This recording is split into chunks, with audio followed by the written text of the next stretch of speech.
try.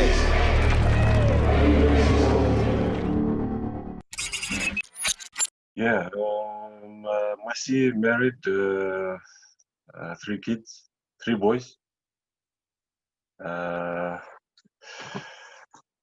Going into the transitioning of almost going away from rugby now. I'm started off playing in Fiji. School and everything, went through the system, played through the 8th grade before it was under 21s. Yeah, and then made the 7s, made the 15s. And then I was blessed enough to come over to France. And I've gone up to France, went back to England, came back in 2008. That was in Osh. And then I've moved around quite a while. Okay. Went up to Paris, racing, Lyon, and the last club I played for was, I'm here now in Chambéry. Okay. You spoke about like your journey to where you are now at Chambéry. Yeah. You did 1 year at Saracens. You were recommended to by Simon Raiwalui. Yeah. Yeah? Yeah. So yeah. 1 year. So actually, that was the first time we met, actually, because you played your first game for Saracens, and we met on the weekend or on that day at a Fiji Days celebration. I can't remember where it was. That's the first time we met. Yeah. It was yeah. Yeah.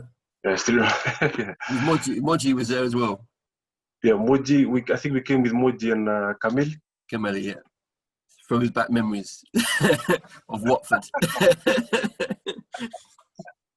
Okay, so how was Saracens for you? Yeah, I think it was really eye-opener for me.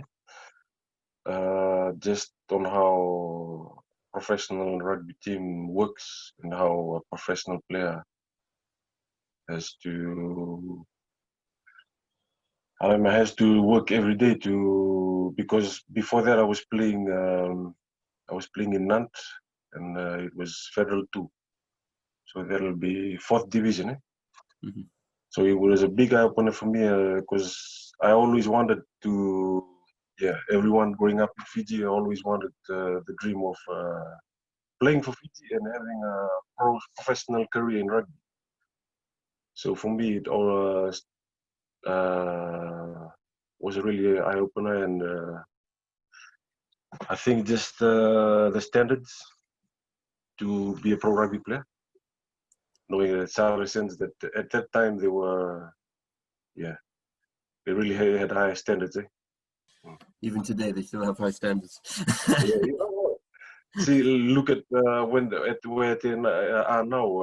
It doesn't surprise me, because of the standards they had way back then. Tell me about your story in France, because since then you've been in France. You went from Auch and now in Chambéry, but you went to Montpellier, Racing. I've been really blessed to go in, experience some playing around in good places in France. I started off in Auch, it's a small town, but then I don't know, everything keeps changing because I always start off with the contracts, and I signed 2 years, and then I have the club was going down.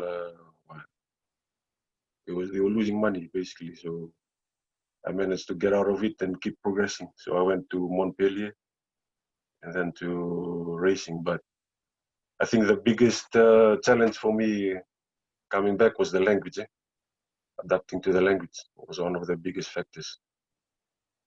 Yeah, but I was lucky enough that I was blessed enough that I was playing in Osh. We had quite a small number of English-speaking group, so it helped me a lot, pushed me a lot to learn the language. It's good. So would you consider yourself fluent in French then? Fluent? Yeah, I wouldn't say so, but I would be able to strike up a conversation with anyone going around town. Did they give you support in that, as in the clubs? Yeah, I think they gave us support. I think when we moved over to Montpellier and in racing, yeah. Because I think the clubs they have funds to support non-speaking players, non-French speaking players. But then I would I would say it didn't help a lot for me because I'm always hanging around with the English speaking boys. What would your highlight of your club be? What was the kind of pinnacle for you in which club? The pinnacle. I think the pinnacle for me is I think when I played in Montpellier. Yeah. Okay. Yeah, it was basically two things because Montpellier gave me the chance to play top level rugby in top 14. Because I was playing in Osh, and I had signed for Colombia Rugby Club is 42. And then 2 weeks before flying over back to Fiji to enjoy my holidays, I had an agent call me up and he asked me if I was interested to play top level rugby, top 14. And they say there might be a chance to go to Montpellier because they were looking for number 8 or loose forwards because Louis Picamol is assigned for Toulouse. Yeah, so it was really a hectic week for me because 2 weeks before and I had to go to Montpellier. They had to go do tests and all.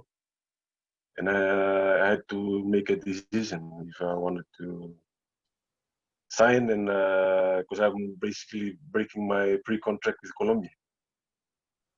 So yeah, I signed with them and they gave me the chance to play top 14.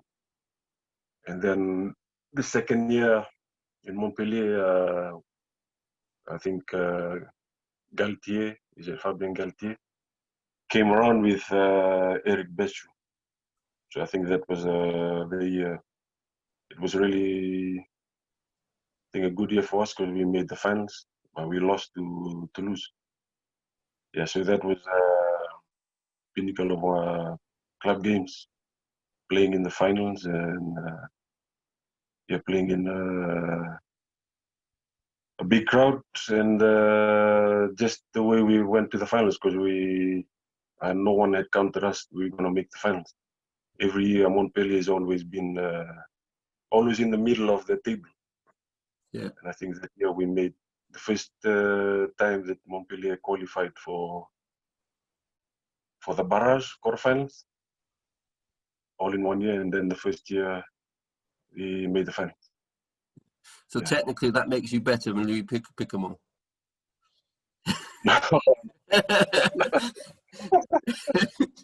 Sorry. No way. Say that to him. Okay. If you speak to your 21-year-old self and you had a decision, what would you and about the way your career will go? What would you say to that 21-year-old you? I think probably it would be knowing the person I am, the nature I'm always. I think the confidence. I like a lot of confidence growing up because it's just the way. Because I went through all the system in Fiji. I was brought up in Fiji. It's a big challenge to, I think, making decisions by yourself. For me. So one thing I regret is just being confident in what I do. I found out that later on, decisions in the field, and I think voicing opinions as well too. What were the differences? Because I know you're only in the UK for 1 year with Saracens, but what were the main differences between France and the UK? Apart from we speak English and they speak French. Yeah, first one is the language. Yeah. Yeah, but in terms of I think rugby, I think it suits more well of I'd say Ireland or Fiji.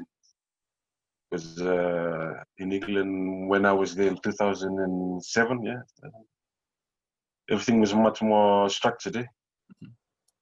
yeah, it was all everything on what the coaches had wanted, the lines, whatever.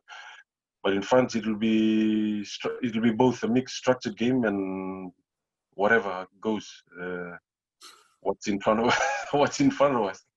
So I think that's why a lot of majority of the boys coming into France, I think they do really well. Yeah.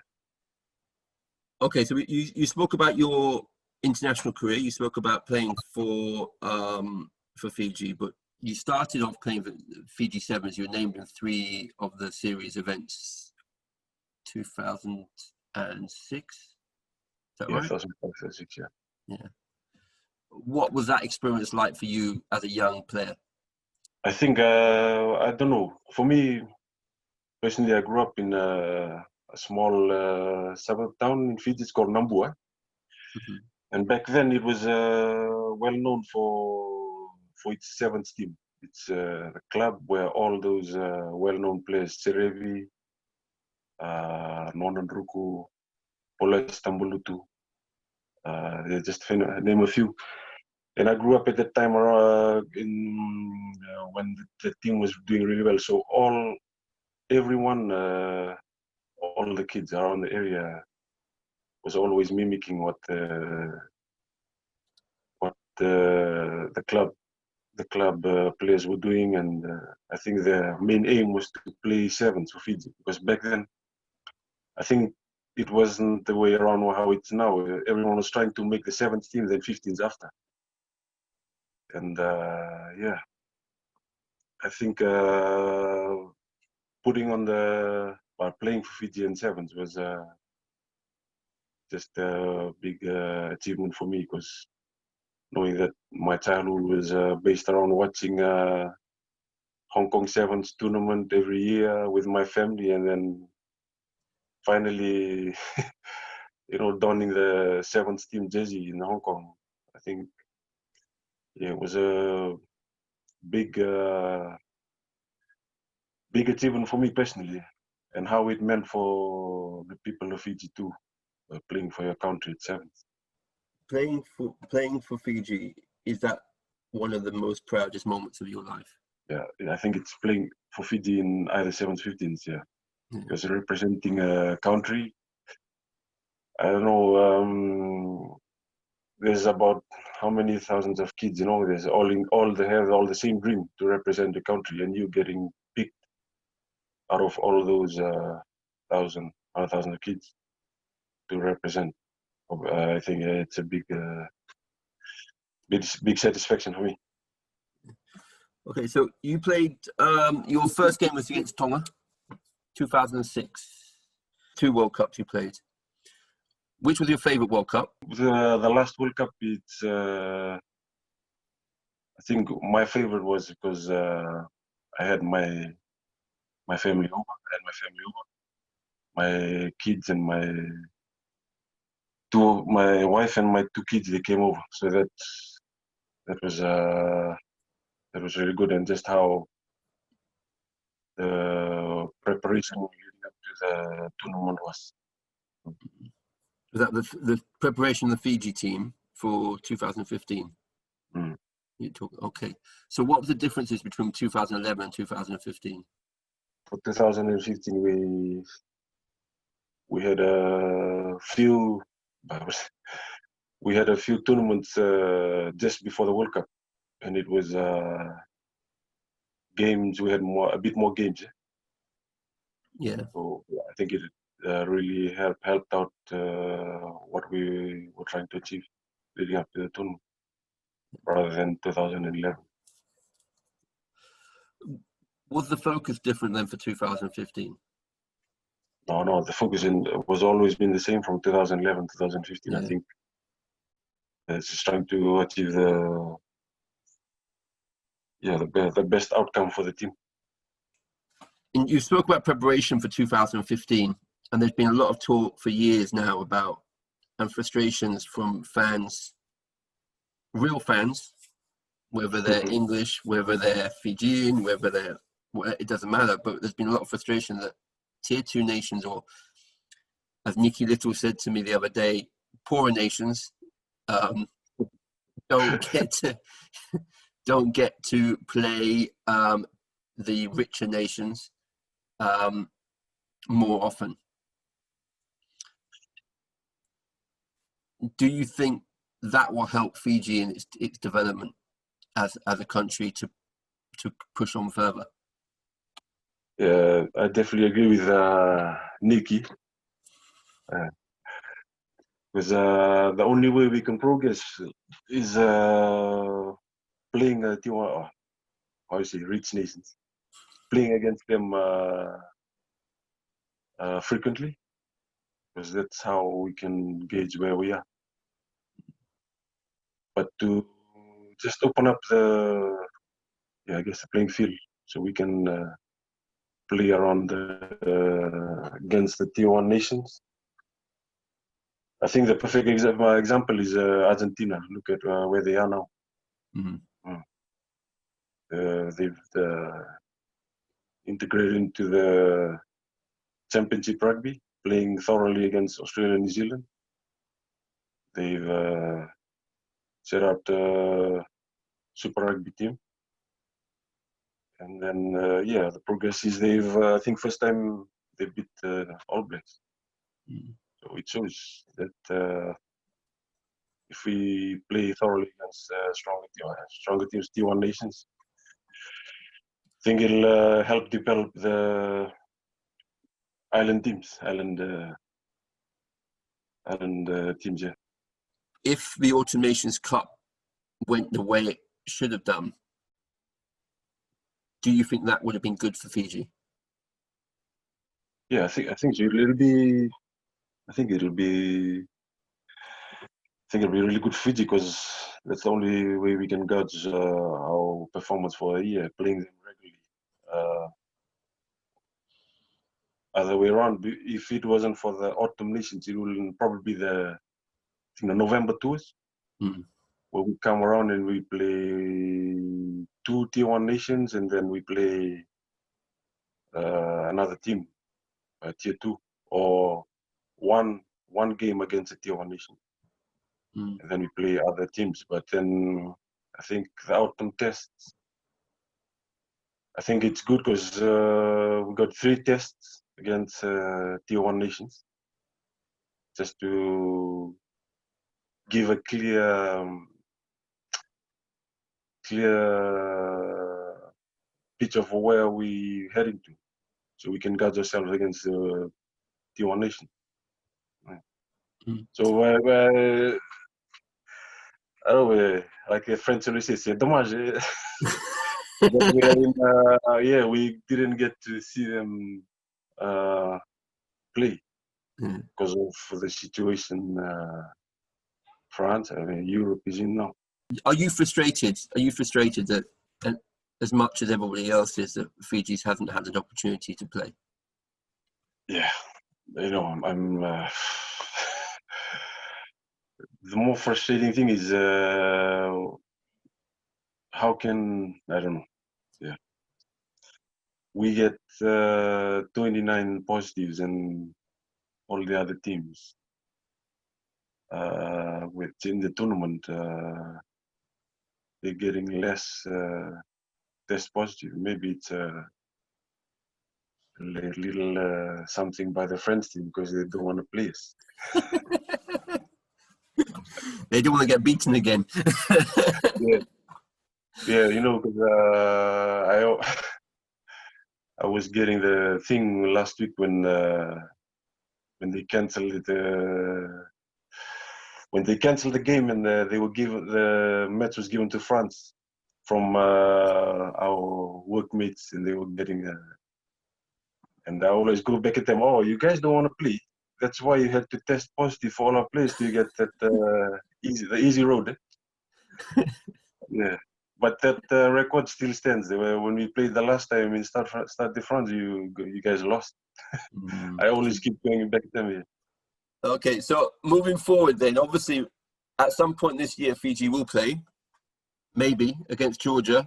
It's not the nation we wanted to play, but what can we expect to see from Fiji?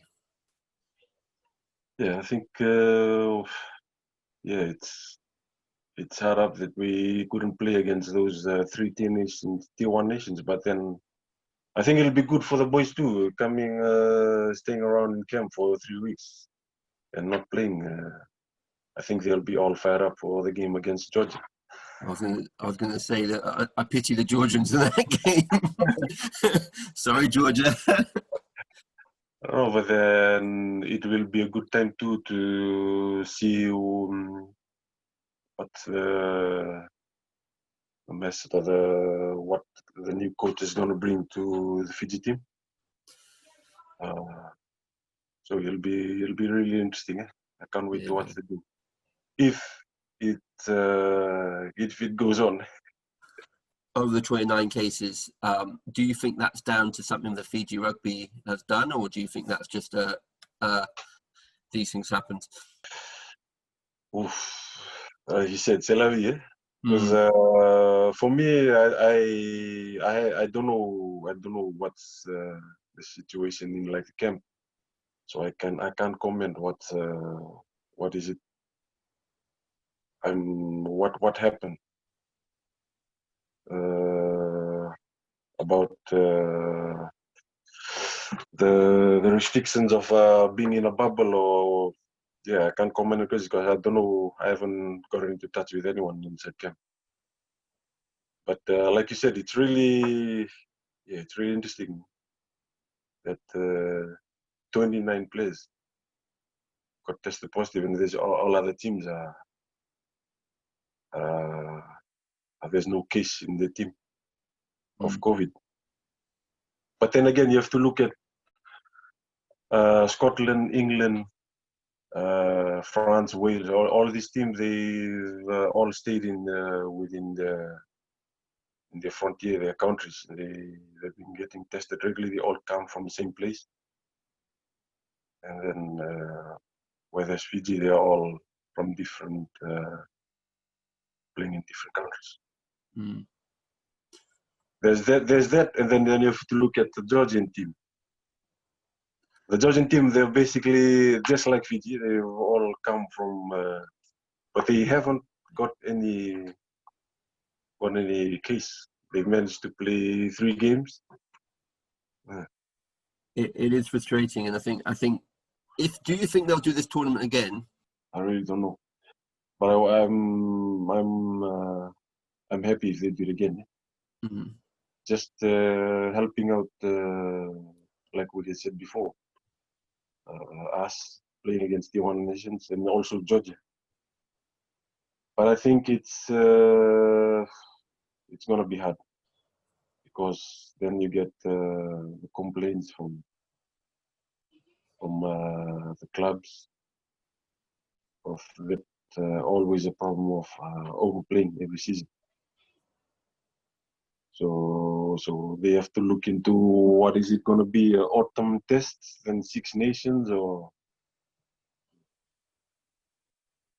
But it'll be good if they do it again next year. In that next World Cup, is there any players in there we should look out for? Someone in the forwards you have to look out for. Of course. Who? Sorry? Penny Ravai. Yeah. There's the new hooker, Dolokoto, who's just signed on from to Glasgow. I think will be the place to watch out for. But then they're all good, man. I read a news article the other day about the possibility of the Fijian drawer within the NRC, National Rugby Championship in Australia. But there might be a possibility of them entering the Super Rugby in 2022. I also read that, and I also read that 3 years ago, 5 years ago. Hopefully they'll make it happen now. I was going to say, my question was is it going to happen? Do you reckon it's going to? Do you think it's going to happen? Yeah, well, I think the only thing that's they'll be thinking hard out now for the Super Rugby committee or whatever is it economical side of it will be better for them or no. But then, if they are really genuine of helping Fiji out and all the small nations, they would definitely just let it happen. Maybe it's just because of is it economically viable for them? Talking about economically, have you had a chance yet to watch Dan Leo's Oceans Apart documentary? Yeah, it's really good what Dan has pointed out, and it's voicing out to the world rugby family. You know, Do you think what he's doing will actually make world rugby stand up and take notice? we will see that in a few months coming, because now they're gonna watch them. If they still don't make a change, then I don't know. There's a big problem inside the world rugby, because it's been happening now for how many years now, decades. So hopefully this gets their attention, and I think give more voices to all the island teams. You sound very not hopeful. No, I'm trying to put it in a way that you don't sound very hopeful that things will change. You want it to change, but you don't feel that. It sounds to me that you don't feel that world rugby will actually kind of make a change. yeah, I think it's like Leo was saying. It's battle within the rich nation, the world rugby, and small nation. So it will take divine intervention to help them change their mind. Okay, let's move away from rugby for a little bit. Let's just talk about your family. You said you got 3 boys. Yeah, the oldest one, Junior, is 13, and Jeremiah is 11, and the youngest is Joshua, he's about 8.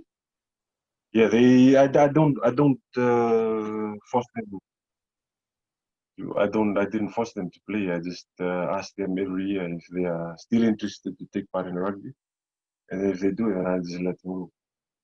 But when they started off in judo, because I asked them, and the 2 older ones preferred judo. So they did that for 1 year. Because I think my wife, we've decided for them to take part in the sport. I think it's really important in just when we're developing, and yeah, they've all switched back to rugby now. So yeah, they all play. What's life like for you now at the moment? Because you're not playing full-time professional rugby at the moment, are you? So last year I was still playing for Chambéry. Mm-hmm. It was like 3rd division, and but they say it's amateur, but it's like semi-pro, because we train like a top 40 Pro D2 team. We train from 8 in the morning and we finish off at 12. Yeah. So I didn't have any other thing to do. Just I was helping Tia, my wife, out in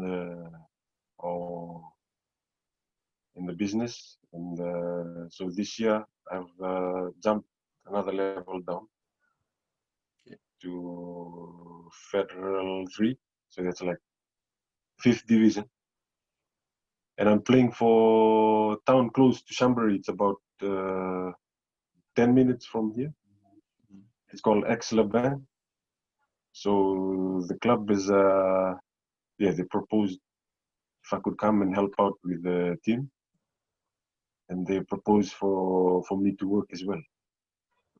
So yeah, at the moment, I'm still adapting to the transition slowly. Slowly. So you said about helping Tia, your wife, with the business. What is the business? Oh yeah, we taken over. We taken over from an existing indoor play area. So it's like in a play area, but it's all within like indoors. with the structures of playing stuff that you normally see around an open field, a park. Yeah, I'm sure it's really common in England. Yeah, it's what's it called? It's called Bulla Kids. Yeah. You said you're helping out with your club. Is that on a coaching level or? At the moment, I'm at the middle. I'm helping out with like real stuff, like line out. But I'm also playing. Is that what you see yourself doing? Going to the coaching side and going to schools and clubs and supporting the coach in that way? When I played, I had told my wife I will never, because I always see our coaches. I told her that I'll never get myself involved in rugby. Just seeing the coach. But then going on is when I dropped down to divisions. Just seeing the way things are run around the club. I thought to myself, why not help out from what I had seen, playing different clubs higher up to help the clubs that I am playing in now. So where do you see yourself in 5 years' time then? Yeah, 5 years from now, hopefully we don't know. Hopefully still healthy. No, but I will try and see myself as completing what I've set out to complete. That is the coaching side and just acquiring another skill set. Because I think the most important thing is to know that after rugby, a career of a rugby man or rugby player, there's another life to live. There's another 30, I don't know, if you're healthy enough, another 40 years to go on. I think that's the thing I'm trying to prepare now, transitioning to pulling away from rugby as a player. Because as a coach, we always say, that's you finish rugby now, you're coaching, but it's basically the same thing. Because coaching is the contract is yearly. You don't know unless you coaching for small clubs where they help you set up and then you're coaching on the side. Yeah. But then if you want to coach top level rugby, then you're basically just like a rugby player. You're always shifting around. Yeah. And you don't fancy doing that? I think now, because we've decided we're going to stay here. We've established the kids into the French system. And of the school here, they got the friends. I fancy to do it, but just knowing that if I don't know, by chance going away from family, I'll have to go through the experience, because for me, that's it. I want to be here. We decided the 4 years we've been in this region that we're not gonna. We decided with my wife we're not gonna keep moving around. Give the kids some steady upbringing. Some stability. Yeah. Stability, yeah. So. You said about your planning for your future and stuff. There's a lot of talk over here. I don't know what it's like in France, but there's a lot of talk over here from clubs where they really support their players in planning for their future. Do you think you've had that support when you're being in France? Yeah, we have the, because in England I think it's called PRA, RPA, like yeah. RPA. In France it's called Proval. Proval, it's the one that looks after the Players Association. And I think the biggest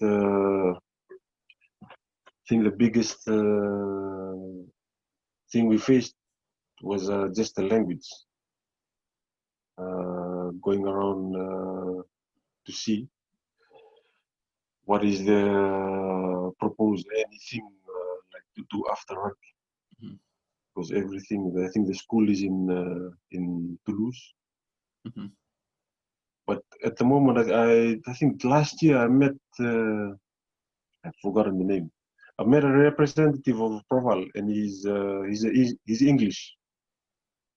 I think the last professional club he played in was in Biarritz. He passed through Saracens as well. Okay.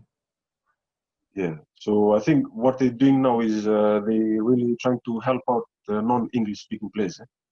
Mm-hmm. Just to help out what, like you said, what do we want to do after? Getting a qualification, getting a skill set for after rugby. But I think at the time, like 4 years ago, 5 years ago, when I was still playing, it was all the representatives they came. They had everything was in French for the Proval. So we would all go up in the meeting, and then well, that's one thing I'm regretting now. I should have maybe get more information out of it. What's your take on Eighth Man? What do you think about Eighth Man as an organisation, Fiji's Eighth Man? Yeah, I think it's really good what you guys do, because you give assure the players that outside of rugby we have that support. There's always pushing players and following the players around on what they doing, and not just in rugby but outside rugby too. So how important are supporters to you guys as players? I think they play a big role, Mm. because like what we're doing now is just doing checking us up on what we're doing, and sending the message over to the players that are currently now in the squad, and trying to give them advices of what we've gone through, and to help them out in the future. And also knowing that whatever the outcome is in games or in the tournaments, that we're always there with them. Okay. If there's one thing you could change in your whole life, rugby-wise, what would it be? One thing I would change, maybe play backline more, so I could have more clubs coming after me. No. I think one thing I would change, like I said before, is just be more confident at an early age when I was in the pro, when I was playing pro rugby, having more confident and more assured in what ever I wanted to do, and also getting more information to prepare better on knowing what to do after your rugby career is over. Thank you for giving us your time this morning. Thank you for having me. Yeah. And thank you for the support you've given to Eighth Man. Space and time, and the try.